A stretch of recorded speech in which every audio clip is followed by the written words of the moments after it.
You think you're in control of your life, but most of your biggest problems were built by your own hands. Not because you're lazy, not because you're weak, but because carrying responsibility is heavier than pointing blame. We tell ourselves we're victims of circumstance, yet deep down, we recognize the common thread in every setback: us. This book gives voice to that truth and shows why owning everything, even what isn't your fault, is the only path forward. This is Beyond the Books, and today we're diving into Extreme Ownership by Jocko Willink and Leif Babin. Most people don't lose control of their lives because they're incapable. They lose it because they quietly surrender responsibility, piece by piece, while convincing themselves it was never theirs to hold in the first place. Extreme ownership begins with a single principle. Simple, but ruthlessly demanding. Everything in your world is your responsibility. Not just the victories, not just the tasks you touched directly. Everything. If your team fails, it's on you. If the plan collapses, it's on you. Even when life feels unfair, even when someone else made the obvious mistake, the responsibility still lands with you. That shift from looking outward to looking inward is what separates those who lead from those who drift. Picture a Navy SEAL team in the chaos of urban combat. Bullets ricochet through narrow streets. Smoke blinds the horizon. Radios crackle with fractured signals. And then, the mission unravels. The first human instinct? Blame. Who missed the signal? Who hesitated? Who failed? But in that crucible, Jocko Willink discovered a paradox that changed his life. The mission only moves forward when someone steps up and says, "This is on me." The moment you take responsibility, chaos begins to bend toward clarity. Here's the first hinge of extreme ownership. Ownership to clarity to action. Claiming responsibility clears the fog of excuses. You stop twisting reality to protect your ego. You finally see, sometimes painfully, what must happen next. Compare that to the default pattern most of us live in. We defend our pride. We explain. We wait for someone else to fix it. We whisper to ourselves, "It wasn't my fault." But in that waiting, nothing changes. If it isn't your fault, it isn't your problem. Every excuse is an agreement to remain powerless. Now, step out of combat and into your own life. Think of a project at work that went off the rails. Maybe the deadline slipped. Maybe your team underdelivered. Maybe it ended in embarrassment. Your first thought? If only they had done their part. But here's the quiet truth. If you are leading, there is no they. There is only you, and the result you own. That single shift is electric, because the moment you stop waiting for someone else to fix it, you reclaim the ability to change it.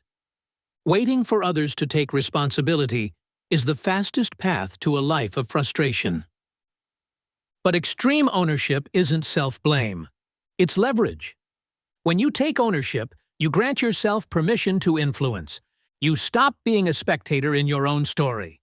And influence is how systems finally tilt in your favor. Zoom out for a moment. Every team, every family, every project is a living web of interdependence. When one link falters, the whole chain strains. When no one claims ownership, the web frays. People defend their innocence instead of solving the problem. Energy drains into ego protection. Small mistakes snowball because no one steps in to break the cycle. But when a leader models extreme ownership, blame dissolves. The air clears. Suddenly, everyone can focus on the mission again. Ownership stops the silent leak of energy that ego always creates. Then comes the next evolution: decentralized command. At first, extreme ownership sounds like one person carrying the entire load. In truth, it's the opposite. Real ownership spreads. It builds a culture where everyone claims their part, and the web of responsibility becomes unbreakable. Picture the old pyramid of authority flipped into a living network. Every person knows the mission. Every person owns their role.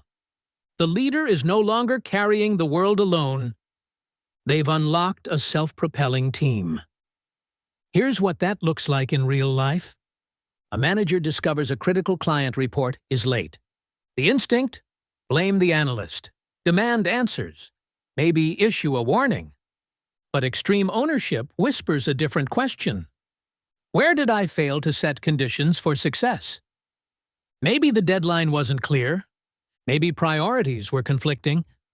Maybe the analyst wasn't trained for this level of work. By owning these factors, the leader suddenly sees leverage points. They can fix the roots, not just swat at the branches. They can prevent the same failure from repeating. Blame ends the story.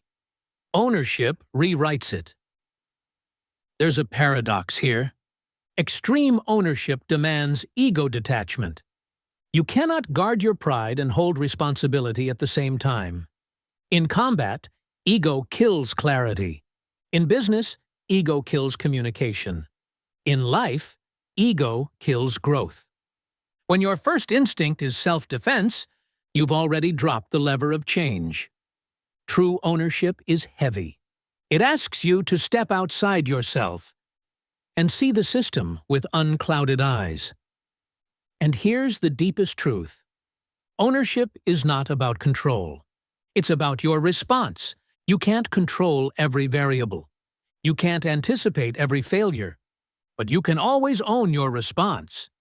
And that one choice makes extreme ownership scalable across an entire life. From leading a SEAL team, to managing a business, to raising a family.